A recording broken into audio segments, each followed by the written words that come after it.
আজিম বিসমিল্লাহির রহমানির রহিম।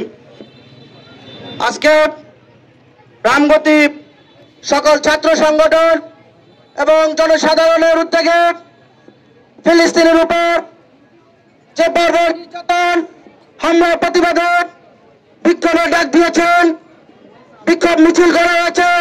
সকল ছাত্র সংগঠনকে, জনগণকে বাংলাদেশ জাতীয়তাবাদী ছাত্র দলের পক্ষ থেকে সংগ্রামী শুভেচ্ছা রইল।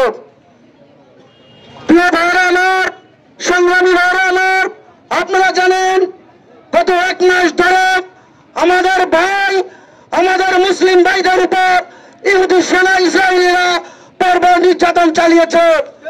আপনারা জানেন এই ফিলিস্তিন ছিল ফিলিস্তিনি দেশ ছিল মুসলমানের দেশ। দুটি কয়েক ইহুদিকে আশ্রয় দিয়েছিল ফিলিস্তিন। এই ভারত ছিল মুসলমানের দেশ। এই ভারতকে মুসলমানরা যুদ্ধ করে ব্রিটিশ থেকে স্বাধীন করেছিল। সে ভারতে কয়েকজন হিন্দুকে থাকতে দিয়েছিল মুসলমানেরা। আসলে হিন্দু উগ্রবাদী হিন্দু সম্প্রদায় ইহুদি কারো ভাই হতে পারে না, হতে পারে না। এরা দলাল, এরা ইহুদি, এরা নাস্তিক, এদের চাইতে হবে না। আজকে তো ফিলিস্তিন শিশু হত্যা হয়েছে, আমরা তীব্র নিন্দা এবং প্রতিবাদ জানাই এবং সারা বাংলাদেশে তথা রামগতিতে প্রত্যেকটা ব্যবসা প্রতিষ্ঠানের প্রতি অনুরোধ রইল, ফিলিস্তিনি পণ্য আজকে থেকে আপনার ইসরায়েলি পণ্য আজকে থেকে আপনারা ফেলে দিবেন। ইসরায়েলি পণ্য বয়কট, বয়কট, বয়কট। আজকের পর থেকে আপনারা কোনো ব্যবসা প্রতিষ্ঠানে যদি আমরা ইসরায়েলি পণ্য পাই, আমরা সকল সাধারণ জনগণ ঐক্যবদ্ধভাবে তা ফেলে দিব। আমাদের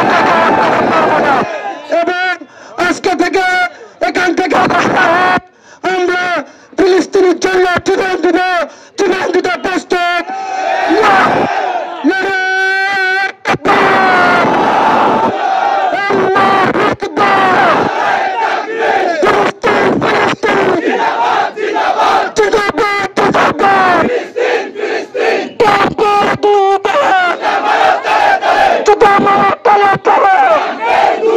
সকলকে ধন্যবাদ জানিয়ে বাংলাদেশ জাতীয়তাবাদী ছাত্র দলের পক্ষ থেকে আবারও সংগ্রামী শুভেচ্ছা অভিনন্দন জানিয়ে আমি আমার বক্তব্য শেষ করছি।